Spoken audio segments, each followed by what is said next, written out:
की अनेक ठिकाणी महाराष्ट्रात छत्रपतींचे पुतळे आहेत. मुंबईमध्ये इंडिया गेटच्या जवळ समुद्र किनारी हा पुतळा त्या ठिकाणी आहे की जो 1958 का 60 साली उभारला. त्याला काही झालं नाही. अशी उदाहरणं अनेक दिसतील. मुंबईमध्ये शिवाजी पार्कला शिवाजी महाराजांचा पुतळा आहे. शिवाजी पार्कच्या पुतळ्याच्या पाठीमागं समुद्र आहे. तिथे समोर मैदान आहे. आणि त्यामुळं जे काही कारणं सांगितली जातात की योग्य तसं दिसत नाही. याच्यातून स्वच्छ असं दिसतंय प्रायमा फेसी की ज्यांना काम दिलं त्यांना अनुभव नव्हता. अशा प्रकारचं मोठं काम त्यांच्यावर देणं हे योग्य नव्हतं. आणि त्यासाठी शेवटी जे काही घडायचं ते घडलं. आणि महाराष्ट्रात नाही पण देशाच्या अनेक भागामध्ये शिवछत्रपतींच्या संबंधीचा असा असलेला सगळा घटक आज अस्वस्थ आहे, दुःखी आहे. साहेब, याच प्रकरणातील आरोपी असतील हे सगळं महाराष्ट्र आता बघते.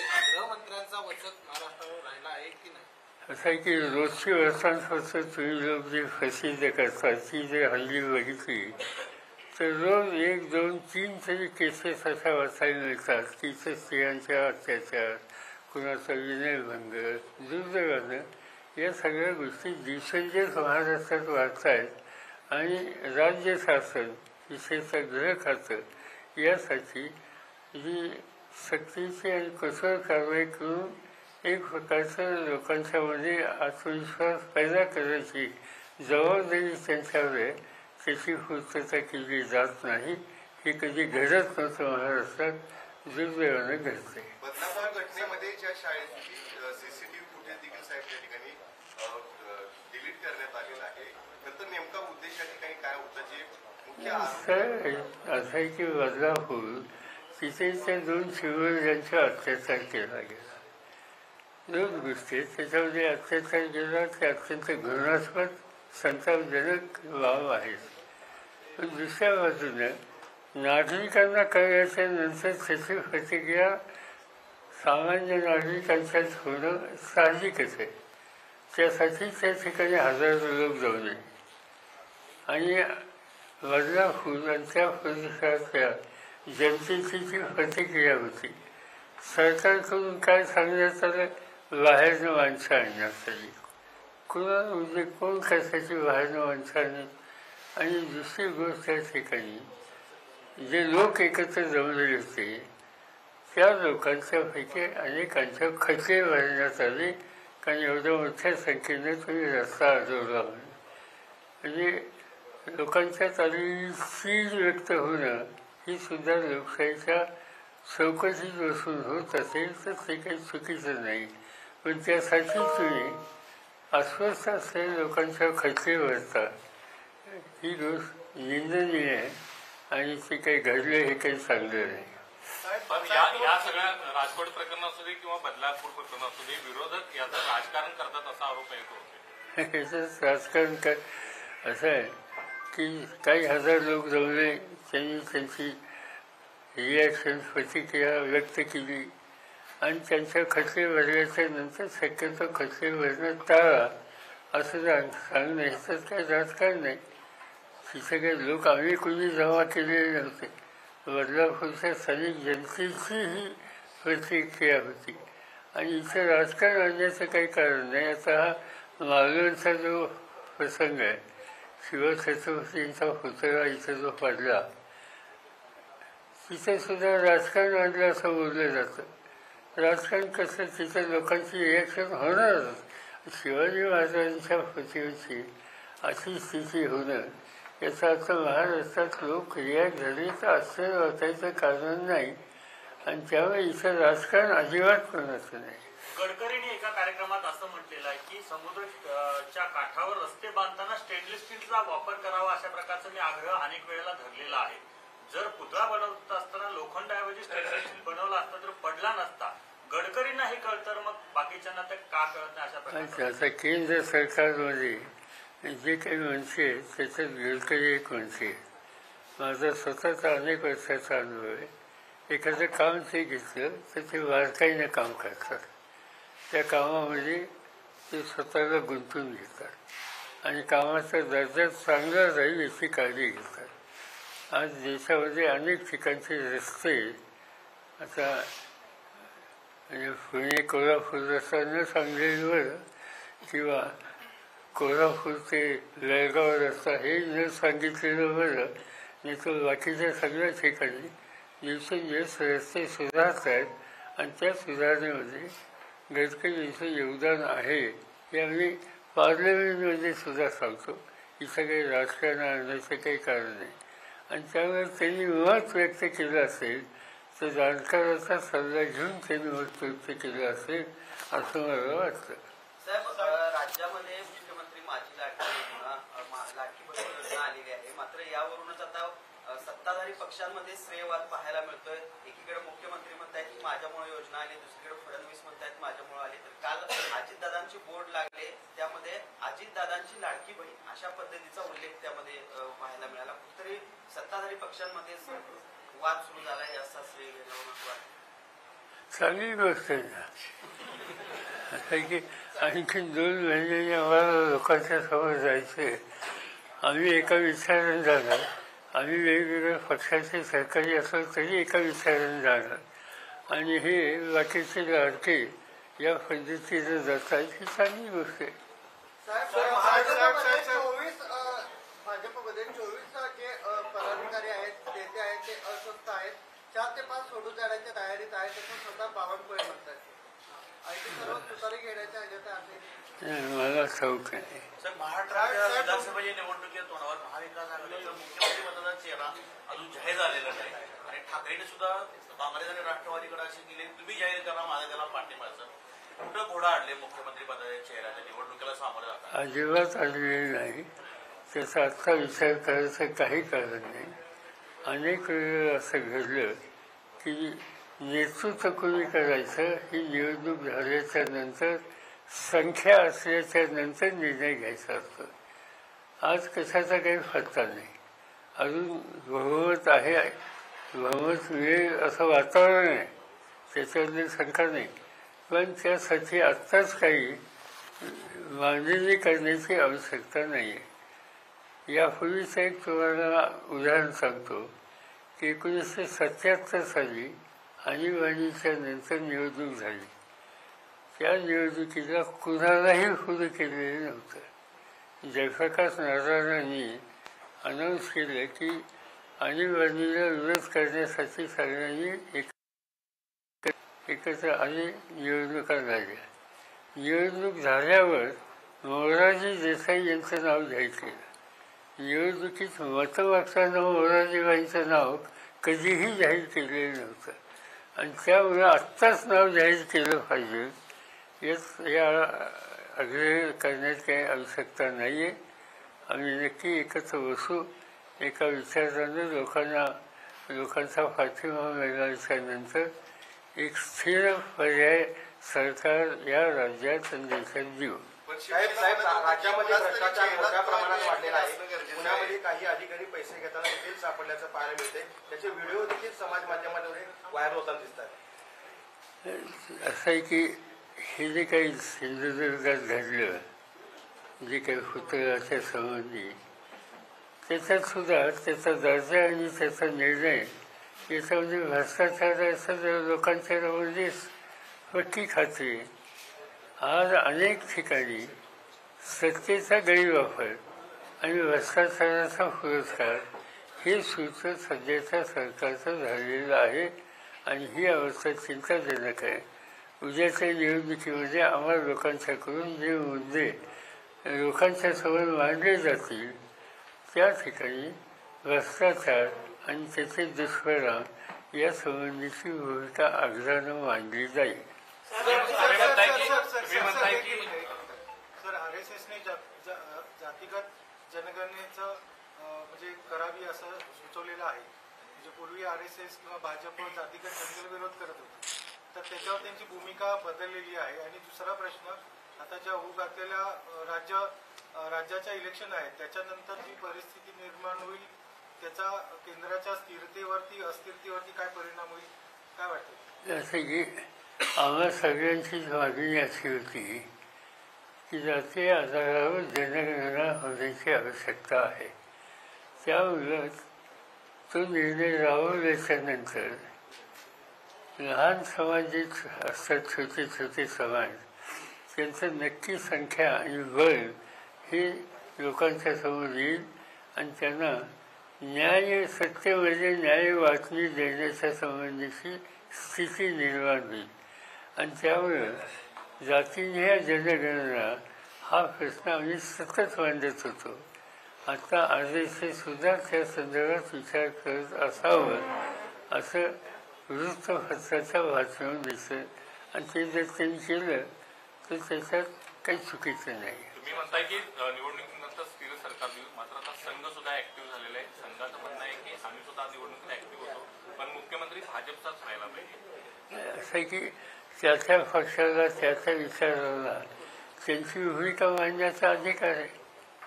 आम्ही असं म्हणतो की आम्ही जी आघाडी केलेली आहे त्या आघाडीचाच मुख्यमंत्री झाला पाहिजे.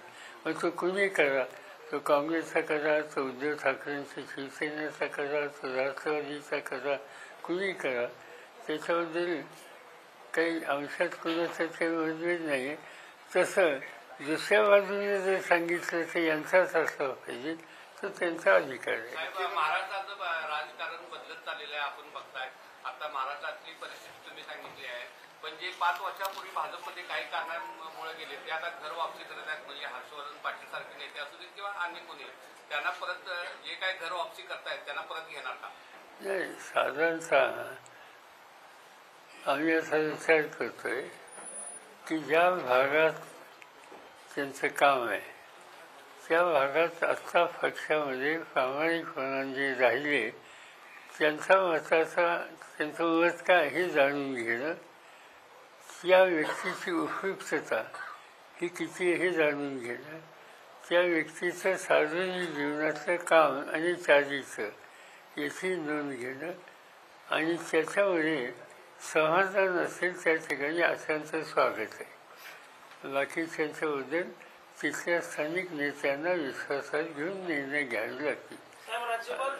आता कालच मी कागदला गेलो होतो. संवर्धन सिंग या ठिकाणी बसले. त्यांनी हा निर्णय घ्यावा, त्यांची अशा प्रकारची अपेक्षा आमच्या सगळ्या सहकाऱ्यांची आधीपासूनची होती. त्यांचं सार्वजनिक जीवनातलं चालीचं काम करण्याची पद्धत, हातामध्ये असलेल्या संस्थाच एक स्वच्छ कारभार घेऊन चालवण्याच्याबद्दलची भूमिका, या सगळ्या गोष्टीच्यामुळं त्यांच्यासारख्या सहकाऱ्यांनी चुकीच्या जागी बसू नये, इथंच यावं असा आग्रह आमच्या अनेक मित्रांचा होता आणि सुदैवाने त्याला प्रतिसाद त्यांनी दिला. अशा व्यक्तींचं स्वागतच करायला आम्ही सज्ज आहोत. यापेक्षा अधिक काही सांगायची आवश्यकता नाही. लोकसभेच्या निवडणुकीमध्ये इंडिया आघाडीनं जो पंतप्रधान पदाचा चेहरा जो आहे तो जाहीर केला नव्हता आणि म्हणूनच कमी प्रमाणात ज्या जागा आपल्याला मिळाल्या त्या कमी होत्या अशी शिवसेनेची त्यावेळीची भूमिका होती. आता देखील मुख्यमंत्री पदाचा चेहरा आपण डिक्लेअर करावा अशी त्यांची सांगितलं. त्याचं उत्तर दिलं मी आता. तुम्ही राज्यावर तुम्ही फिरता, काल पण तुम्ही भाषण म्हणला की आम्हाला परिवर्तनाची संधी आहे महाराष्ट्रात. तुम्ही फिरतात महाराष्ट्रात, तर काय परिवर्तनासंदर्भात आपले काय होईल परिवर्तन किंवा काय? सरळ असं दिसतं की आज ज्यांच्या हातामध्ये देशाचं राज्याचं प्रशासन आहे, सत्ता आहे, तिथं लोकांचा विरोध आहे. आता लोकसभेच्या निवडणुकीमध्ये सातत्यानं प्रधानमंत्री सांगत होते 400 पार. ते 400 पार हे घडलं नाही. ते शेवटी 230, 232 अशा जागेवरती येऊन पोहोचले. आणि सरकार बनवायला सुद्धा चंद्रबाबू आणि नितीशची मदत नसती तर सरकार झालं नसतं. ही अवस्था त्यांची आलेली. लोकांनी त्यांना त्यांची जागा दाखवली. 3 दिवस राज्याचा प्रशासन कारभार ज्या पद्धतीने चालतो ते पाहिल्याच्या नंतर महाराष्ट्रात सुद्धा आम्हाला असं दिसतंय लोकांना बदल हवा आहे. आता तो बदल हवा असेल तर आमची जबाबदारी आहे की आम्ही जे एकत्र आलेलो आहोत, एकीचं दर्शन दाखवेल, कार्यक्रम लोकांच्या समोर दाखवतील आणि निवडणुकीमध्ये परिवर्तनाला प्रतिसाद देण्याच्यासाठी आम्ही सगळे मिळून एकत्र कष्ट करू याची आज आवश्यकता आहे आणि आम्ही त्या रस्त्याने चाललेलो. उमेदवारांची चणचण भासत होती. आताच्या निवडणुकीत काय चित्र आहे? कारण अनेक जण इच्छुकांच्या रांगा आपल्याकडे लागलेल्या आहेत, म्हणजे महाविकास आघाडी. मागच्या वेळी सुद्धा चणचण नव्हती आणि आताही चणचण नाही.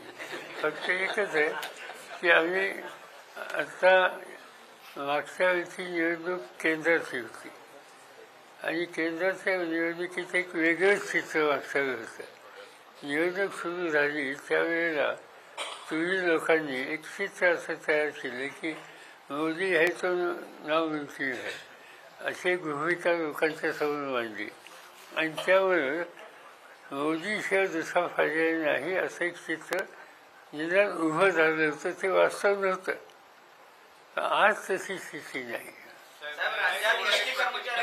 नितीश कुमार आणि चंद्रबाबूंना आपल्याकडे खेचण्याचा नितीश कुमार काय प्रयत्न सुरू आहेत का किंवा येणाऱ्या राज्याच्या इलेक्शन नंतर त्याला गती प्राप्त होईल?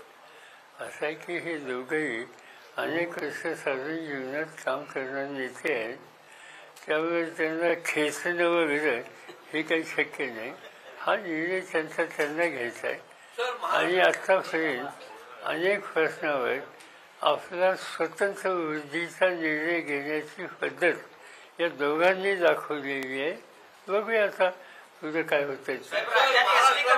कर्मचाऱ्यांनी पुन्हा एकदा संपाचा हत्यार उपासलेला आहे. एसटी कर्मचाऱ्यांनी बेमुदत संप त्यांनी सुरू केलेला आहे. सरकारबरोबर बैठक देखील झाली पण ती निष्फळ ठरलेली आहे आणि ते संपावर ठाम दिसत आहेत विलिनीकरण आणि अन्य मागण्यासाठी जे सरकारनं त्यांना आश्वासन दिलं. असं की आता आज सकाळीच माझ्या वाचण्यात आलंय की मुख्यमंत्र्यांनी आज बैठक बोलवली आहे. त्या बैठकीतनं हे काही मार्ग निघाला तर आनंद आहे. एस टी कामगारांची जी मागणी आहे त्याच्याबद्दल राज्य सरकारने सहानुभूतीपूर्वक निर्णय घ्यावा, त्याच्यात मदत त्यांना करावी आणि शक्यतो लवकरात लवकर हा प्रश्न सोडवावा. आणि त्याचं कारण की आणखी 1 दिवसांनी 2 दिवसांनी एस टीने कोकणामध्ये जाणारा मुंबईकर असेल किंवा कोल्हापूरकर असेल हा एक मोठा वर्ग असतो. सणासुदीचे दिवस आहेत आणि त्याच्यात लोकांना यातना होऊ नयेत अशी भूमिका राज्य सरकारने घ्यावी आणि एस टी कामगारांच्या प्रश्नाची लवकर सोडवणूक सणासुदीचे दिवस आहेत त्यामुळे संप करू नये असं आवाहन मुख्यमंत्र्यांनी देखील केलं आहे. मात्र सदाभाऊ खोत असतील पडळकर जे भाजपशी संबंधित आहेत त्यांनी मात्र या सगळ्या संपाला पाठिंबा दिलाय आणि बेमुदत संप चालू ठेवावा असं म्हटलंय. कुठेतरी विरोधाभास दिसतोय का दोन्ही? सरळ याचं दिसतंय की सरकार एक सांगते आणि त्यांचे सहकारी दुसरं सांगते आणि याची किंमत सामान्य प्रवाशांना द्यावी लागते. याची नोंद महाराष्ट्राचे लोक घेतली. महाविकास आघाडीने जो मोर्चा काढला होता, चप्पल मारून मोर्चा काढला होता, ती महाराष्ट्राची संस्कृती नाही अशा पद्धतीची टीका मुख्यमंत्री आणि उपमुख्यमंत्र्यांनी केलेली आहे. असं आहे, महाराष्ट्राची ही संस्कृती आहे का की छत्रपती शिवाजी महाराजांची प्रतिमा ज्यांना अनुभव नाही, ज्यांचा बनवण्याचा दर्जा याबद्दलची खात्री नाही, अशा लोकांच्या हातात देऊन एक महाराष्ट्रातल्या जनतेच्या अस्मितेला धक्का बसेल अशा प्रकारच्या गोष्टी करायच्या आणि ह्या गोष्टी कुणाबद्दल करायच्या? छत्रपती शिवाजी महाराजांच्याबद्दल. उद्याच्याला छत्रपती शिवाजी महाराज असोत, राजर्षी शाहू महाराज असोत, आंबेडकर असोत किंवा महात्मा ज्योतिबा फुले असोत, यांच्याबद्दल कुठल्याही प्रकारची अनादराची गोष्ट कोणाकडनं घडली तर महाराष्ट्रातले सर्वसामान्य लोक हे कधी स्वीकारत नाहीत आणि त्यामुळे आत्ता जे घडतंय तसंच घडतंय आणि त्याचे परिणाम होत. अन्नधान्याच्या कमतरतेसंदर्भात काल आपण भाषणात उल्लेख केला. अन्नधान्याची कमतरता आहे, बाहेरच्या देशातून धान्य मागवावं लागतंय. खर तर केंद्र सरकारची भूमिका जी आहे शेतकऱ्यांच्या संदर्भात ती चुकत आहे, त्यामुळे सगळं घडतं. नेमकं काय विश्लेषण? असं आहे की जो देश भारत जगातल्या 18 देशांना अन्नधान्य निर्यात करत होता,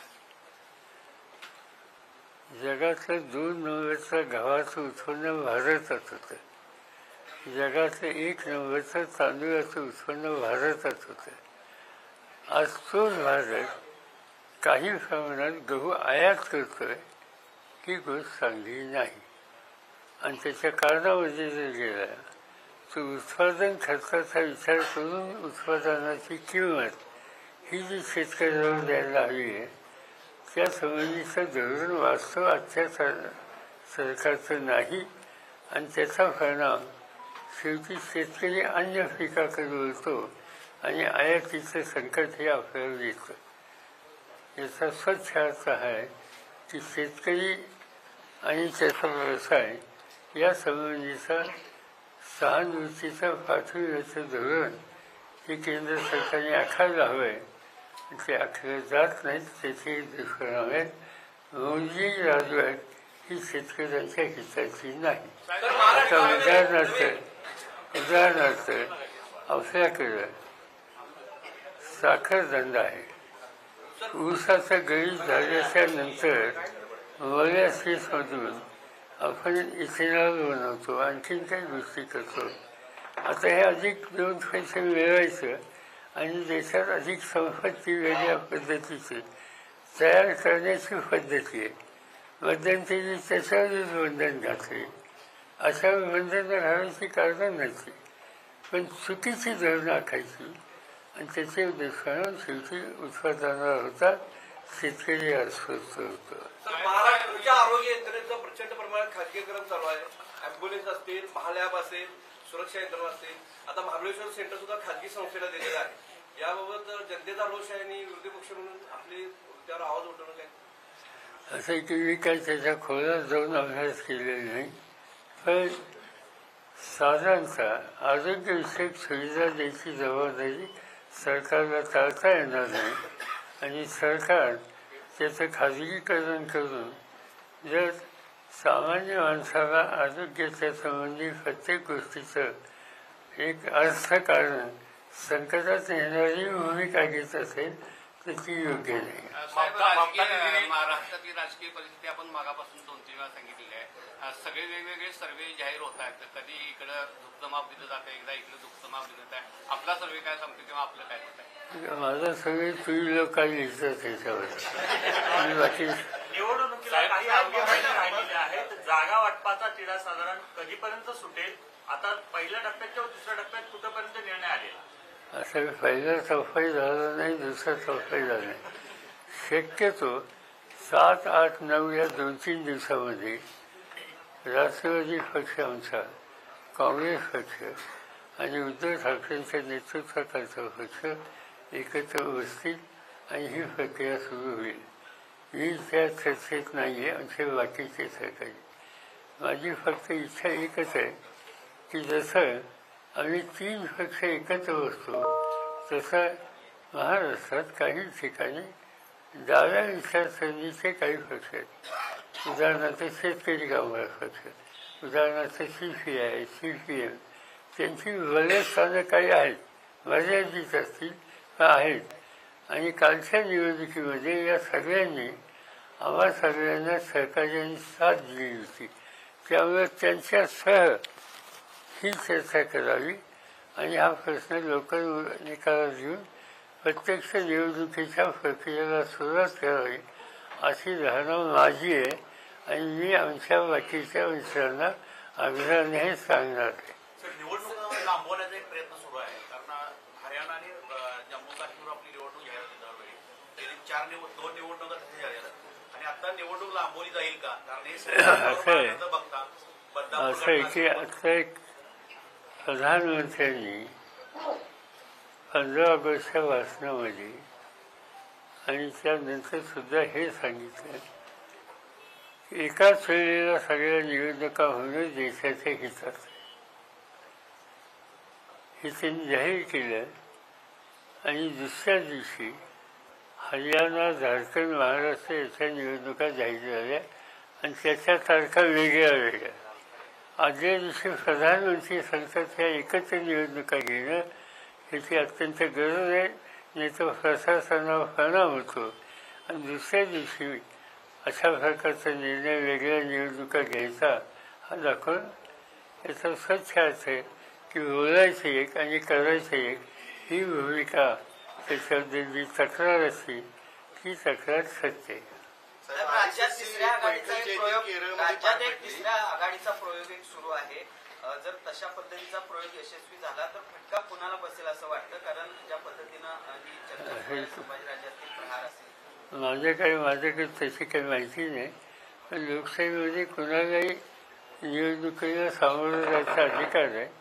पण ते एकत्र जा किंवा व्यक्तिगत जा, त्याच्यासंबंधी आपण भाष्य करायचं कारण नाही. ममता दीदींनी त्यांच्या राज्यामध्ये एक महिला सुरक्षेबाबत कडक असा कायदा केलेला आहे. महाराष्ट्राचं मात्र शक्ती विधेयक अद्यापही पडू नये असं ममता दिल्लीचं काल त्यांच्या विधानसभेमध्ये तो कायदा मंजूर झाला.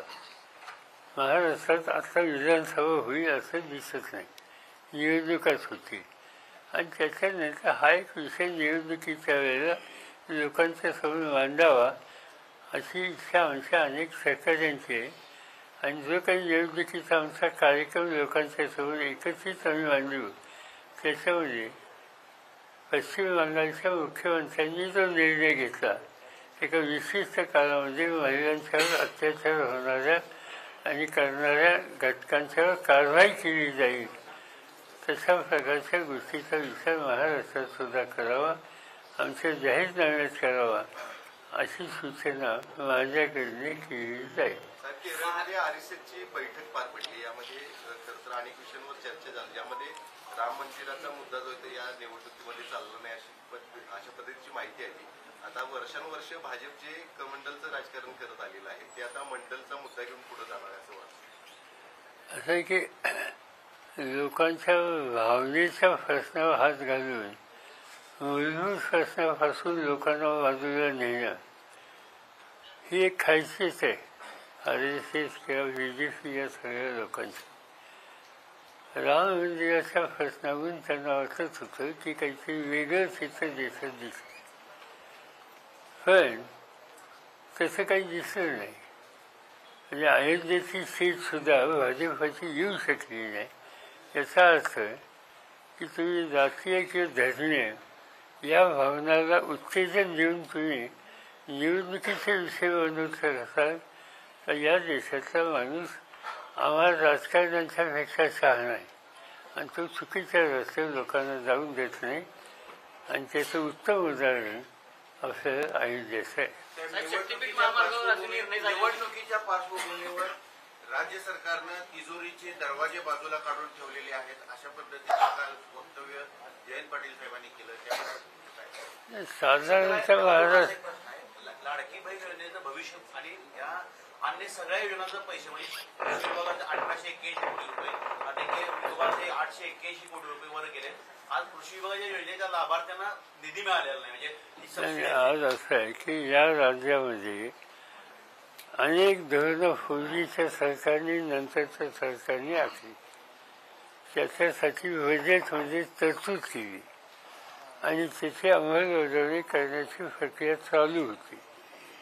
आता राज्य सरकार आर्थिक अडचणीत आलेली दिसते, कारण त्या ज्या जुन्या योजना होत्या त्या योजना थांबवून त्याचे पैसे अन्य ठिकाणी डायव्हर्ट केले जात आहेत अशी तक्रार ऐकायला मिळते. आम्ही खोलामध्ये त्याच्यात जातोय आणि त्याच्यातून काही योजना आणि त्याचा निधी हा थांबवला आहे आणि डायव्हर्ट केला आहे असं प्राथमिक दिसतंय आणि हे काही चांगले लक्षण नाही. राज्याच्या विधानसभा निवडणुका नोव्हेंबर महिन्यात होतील असं एक वक्तव्य काल मुख्यमंत्र्यांनी केलेलं आहे. आपल्याला काय वाटतं, तशी तयारी दिसते का निवडणूक आयोगाची किंवा काय? असं आहे की साधारणतः आपल्या विधानसभेची मुदत कधी संपते याच्याकडे लक्ष द्यावं लागेल. आणि ते जर बघितलं आपण तर व्यक्तीच्या मला खात्री नाही आहे, माझा अंदाज आहे की साधारणतः नोव्हेंबर महिन्याच्या दुसऱ्या आठवड्यापर्यंत निवडणुकीची प्रक्रिया महाराष्ट्राची संपू शकते. जागा वाटपाची चर्चा अजून सुरू व्हायची आहे. काल तुम्ही कागदची जागा डिक्लेअर केली, कुठेतरी विरोधाभास नाही का जेव्हा उद्धव ठाकरेंनी सांगलीची लोकसभेची जागा उमेदवारासहित डिक्लेअर केली, थोडंसं तुम्ही त्यावेळेस म्हणजे चुकीचं आहे वगैरे असं बोलला होता, प्रतिक्रिया किंवा काही लोकांना सहमती झालेली आहे. असं की अशी चर्चा केलेली नाही, पण म्हणजे कागलची जागा मी डिक्लेअर केलेली नाही.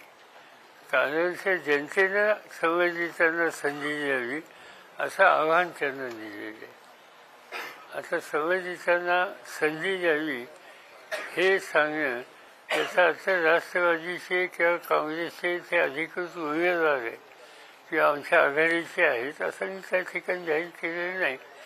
पण लोकांचा चेहरा बघून मला समज, मी जेव्हा सगळी भाषणाला उभं राहतो, समोरच्या लोकांचा चेहरा, त्यांचे डोळे हे मला काही सांगतात. आता मी थोडं आहे निवडणुकीच्या राजकारणात थोडं वेळेस, आणि त्यामुळे अनुभव आहे. आणि त्या अनुभवामुळे मी कालच्या सभेला गेल्याच्या नंतर कागलकरांनी निर्णय घेतलेला दिसतो असं मला दिसत होतं. शेवटी लोकांच्या निर्णयाचा आदर करणं हा कुठल्याही राजकीय कार्यकर्त्याची जबाबदारी.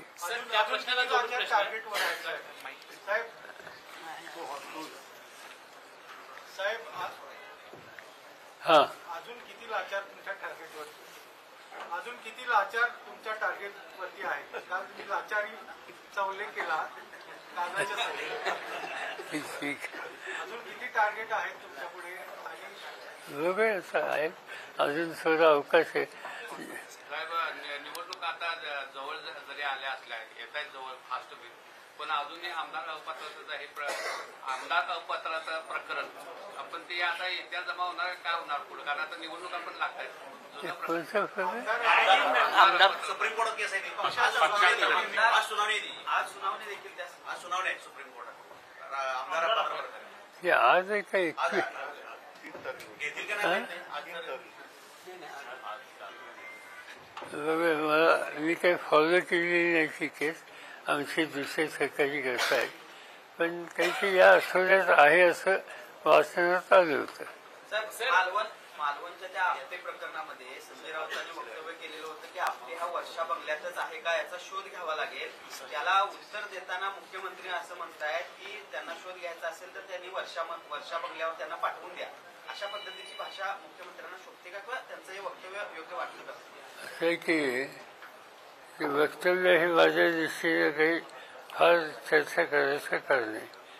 मुद्दा हा आहे की लोक अस्वस्थ आहेत.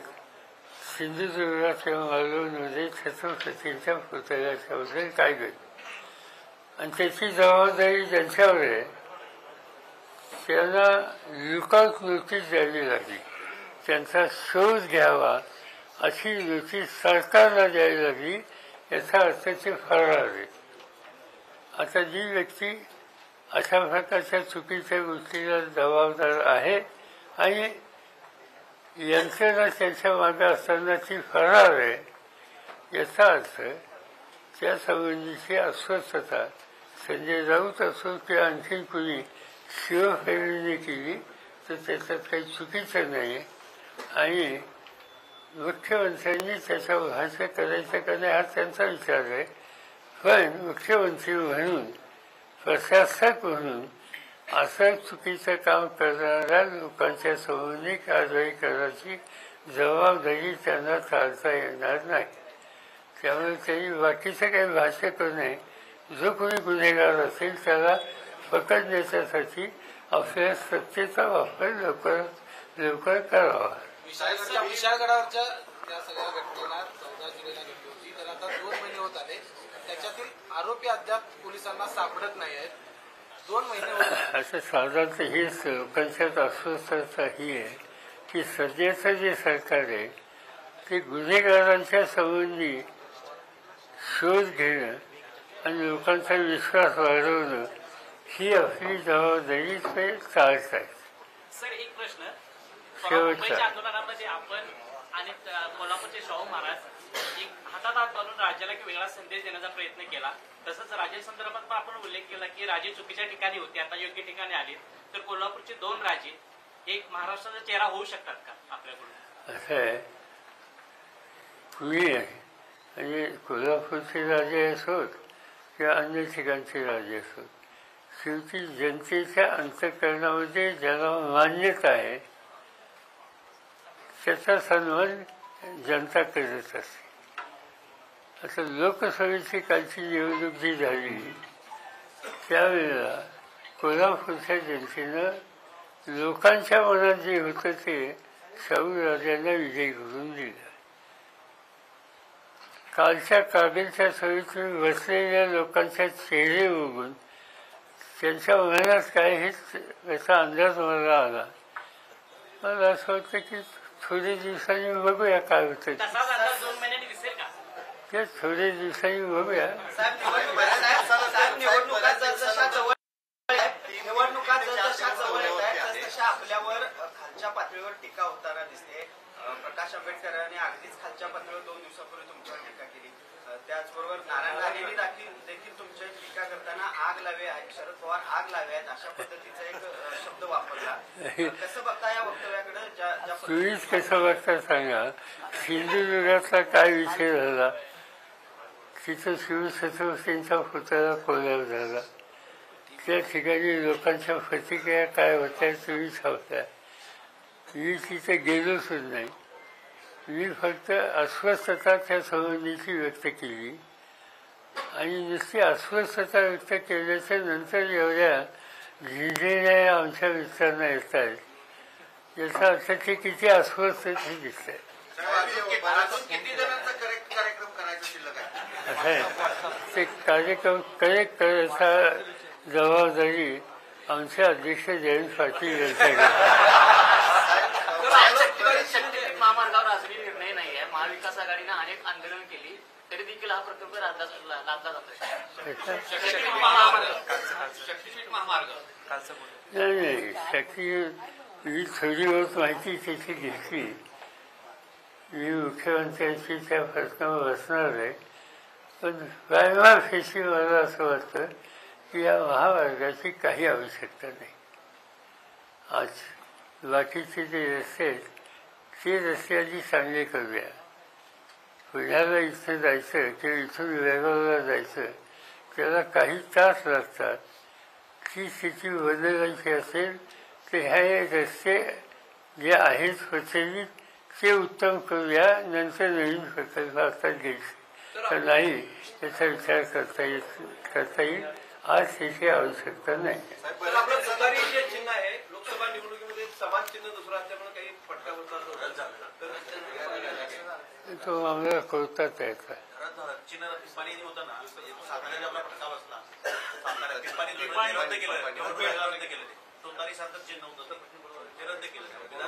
असं आहे की जो निर्णय झाला तो महाराष्ट्राचा निवडणूक आयोग आहे त्यांचा झाला. महाराष्ट्राच्या निवडणूक आयोगाच्या अंडर महानगरपालिका, नगरपालिका, जिल्हा परिषद, पंचायत समिती, ग्रामपंचायत हे त्यांच्या कार्यक्षेत्रात येतं. विधानसभा लोकसभा येत नाही. ते केंद्राच्या निवडणूक आयोगाच्या अंडर येतं. त्यामुळे हा तुतारीचा जो प्रश्न आहे तो अजूनही आमच्या सुप्रीम कोर्टात आहे आणि त्याचा काय निकाल लागेल कधी त्याची आम्ही वाढवतो. भाजपचे काही नेते अजितदादांबद्दल आता उघडपणे विरोधात बोलायला सुरुवात केली आहे. अजितदादांना सोबत घेतलं म्हणून आमचं नुकसान झालेलं आहे. राष्ट्रवादीचे जे अजितदादांच्या सोबत नेते आलेले ते आमच्या सोबत बसले तर आम्हाला उलट्या होतात अशा पद्धतीची भाषा त्यांच्याकडून केली जाते. कुठेतरी अजितदादांना आता महायुतीच्या बाहेर काढण्याचा दिसतोय का? असा एक तो त्यांचा अंतर्गत प्रश्न आहे. याच्यात आम्हाला लोकांचा कवडीचाही संबंध नाही आणि त्यामुळे ते एकमेकाच्या संबंधी काय बोलत आहेत त्यांचं त्यांना लकळा. आम्ही काय त्या भानगडीत पडणार. 4 दिवसाच्या दौऱ्यावरती तुम्ही आहे कोल्हापूरच्या. गेल्या अनेक वर्षांमध्ये आपल्याला 4 दिवस कोल्हापूरमध्ये एकसारखं पाहण्यात आलेलं नाही. मात्र आता विशेष लक्ष कोल्हापूरमध्ये तुमचं पाहायला मिळते. कालच तुम्ही कागलमध्ये देखील जाऊन त्यांची उमेदवारी जवळपास जाहीर देखील केलेली. अशाच पद्धतीनं कोल्हापुरातल्या अनेक जागा लढवण्यासंदर्भात राष्ट्रवादी म्हणून तुमचा आता काही विशेष प्रयत्न असणार आहे का? 4 दिवसाचा दौरा हा विशेष मानला जातो. मला जर संधी मिळाली तर महाराष्ट्रात काही गावं असेल की तिथे मी अगत्याने जाऊ इच्छितो. त्याच्यात कोल्हापूर आहे. हवा चांगली आहे. पांढरा रस्सा तांबडा रस्सा चांगला दिसतो.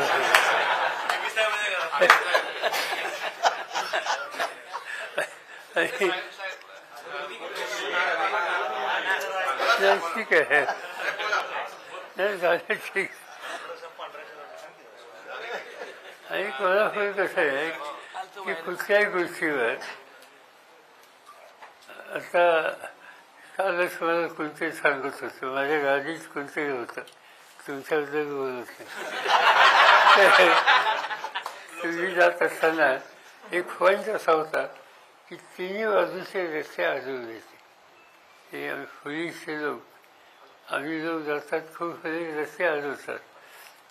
तर माझ्या शेजारी बसलेले लोक म्हणत होते की म्हणजे विधी अनेक असतात ते आढळतात, हे योग्य नाही. तर आमच्या शेजारच्या सरकारने सांगितलं नाही, ही पद्धत आहे, ट्रॅफिक कंट्रोल करण्याच्यासाठी त्यांनी केलेला हा निकाल आहे. आणि लोकांना काही आवडत नाही, कोल्हापूरच्या लोकांना कौतुक वाटतं. मी म्हणलं की हा कौतुक वाटतं का नाही माहीत नाही, पण लहानपणापासून मी कोल्हापूरला येऊन जे काय ऐकायला शिकलो आहे की अशा गाड्या थांबवल्या तर कोल्हापुरात ज्याची गाडी थांबवली त्याची प्रतिका येईल, कोण सुकाळीचा चालू आहे तो